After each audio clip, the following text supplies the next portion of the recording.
અને હવે આજના દિવસના મુખ્ય ઉદ્દેશ તરફ આપણે આગળ વધતા આંતરરાષ્ટ્રીય પતંગ મહોત્સવ 2025 દીપ પ્રજ્વલન માનનીય મુખ્યમંત્રી શ્રીની સાથે માનનીય મંત્રી શ્રી તથા સર્વે મહાનુભાવો દ્વારા જોરદાર તાળીઓની ગુંજ સાથે આપણે સૌ પણ આ ક્ષણના સહભાગી બનીએ।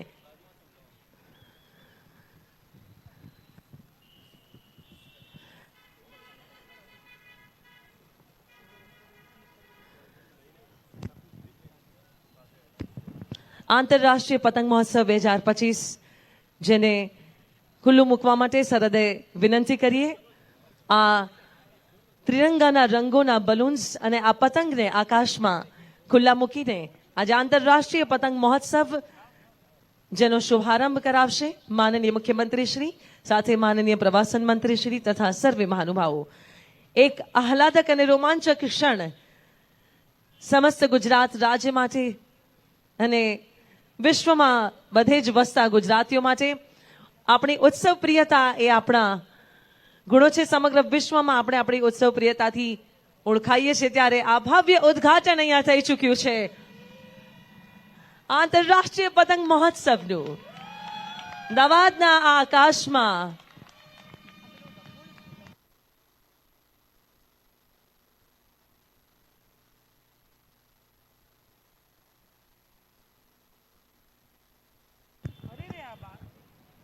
ધન્યવાદ, આભાર માનનીય મુખ્યમંત્રીશ્રી અને અન્ય તમામ મહાનુભાવોનો।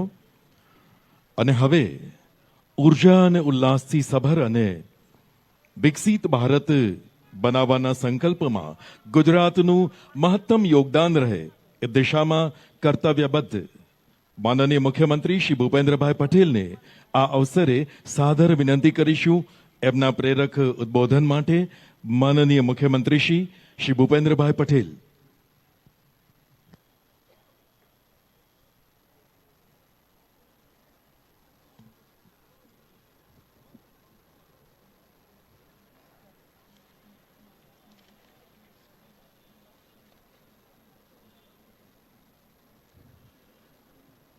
राज्य सरकारना प्रवासन विभाग द्वारा आयोजित आंतरराष्ट्रीय पतंग महोत्सव 2025 शुभारंभ प्रसंगे अपनी सौनी साथे मंच पर उपस्थित मारा साथी मंत्री श्री मुळुभाई बेहरा, मेयर श्रीमती प्रतिभाबेन जैन, सांसद श्री हसमुखभाई पटेल, राज्यसभा सांसद श्री नरहरिभाई अमीन, मारा साथी धारासभ्य श्री हर्षदभाई पटेल, श्री जितेन्द्रभाई पटेल, श्री बाबूसिंह जादव, श्री अमूलभाई भट्ट, श्री हसमुखभाई पटेल, प्रवासन सचिव डॉक्टर राजेंद्र कुमार, कलेक्टर श्री, विदेशथी पधारेला विविध देशोना सौ प्रतिनिधिश्रीओ, चूंटायेला जनप्रतिनिधि संगठनना पदाधिकारी, उपस्थित सौ अधिकारीगण, सौ नगरजनों, सौ पतंग प्रेमी भाईओ बहनों, प्रेस मीडियाना मित्रों, सौने मारा नमस्कार।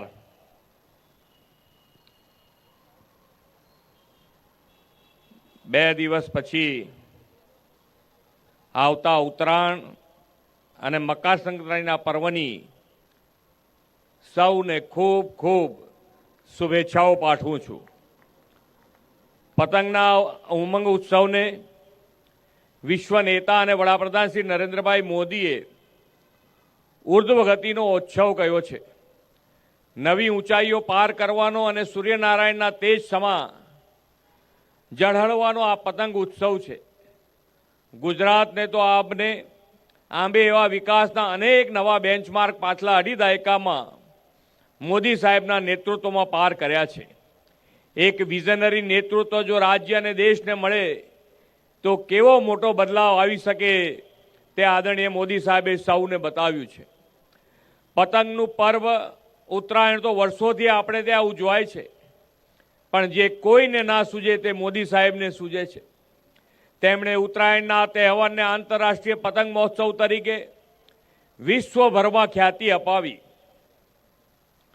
પતંગના પર્વને આધુનિક આયામો આપ્યા, પ્રવાસન સાથે પણ આ ઉત્સવને જોડ્યો છે। દેશ વિદેશના પતંગબાજોને, પ્રવાસન પ્રેમીઓને ખાસ આ તહેવાર માટે ગુજરાતનું ઘેલું લગાડ્યું છે। માત્ર અમદાવાદ નહીં, રાજ્યના જુદા જુદા સ્થળોએ કાઇટ ફેસ્ટિવલનું આયોજન કરીને વધુને વધુ સ્થાનિક લોકોને પણ આની અંદર જોડ્યા છે. હવે આ પતંગોત્સવ ગુજરાતની વૈશ્વિક ઓળખ બની ગયો છે. દર વર્ષે અનેક દેશોના પતંગબાજો આપણે ત્યાં ભાગ લેવા આવે છે. એટલું જ નહીં, દુનિયાના દેશોના એમ્બેસેડર્સ પણ આ પતંગ મહોત્સવ જોવા ગુજરાત આવે છે. આ વર્ષે 11 દેશોના એમ્બેસેડર્સ આવ્યા છે. એ બધાનો જ અહીંયા ખૂબ ખૂબ હૃદયથી ગુજરાતમાં આ પતંગોત્સવમાં સ્વાગત કરું છું. વડાપ્રધાનશ્રીના લોકલ ફોર વોકલ અભિયાનને પણ પતંગોત્સવમાં આવતા પ્રવાસીઓથી વેગ મળ્યો છે. આ ઉત્સવ દરમિયાન ફૂડ સ્ટોલ અને ક્રાફ્ટ સ્ટોલ ધારકોને લાખો રૂપિયાની આવક થાય છે. ઇન્ટરનેશનલ કાઇટ ફેસ્ટિવલમાં ગયા વર્ષે 5.64 લાખ લોકો જોડાયા હતા. ગુજરાતીઓના પતંગ પ્રેમને કારણે સૌથી વધુ પતંગો બનાવનાર રાજ્ય તરીકે વિશ્વમાં ગુજરાત આગળ છે.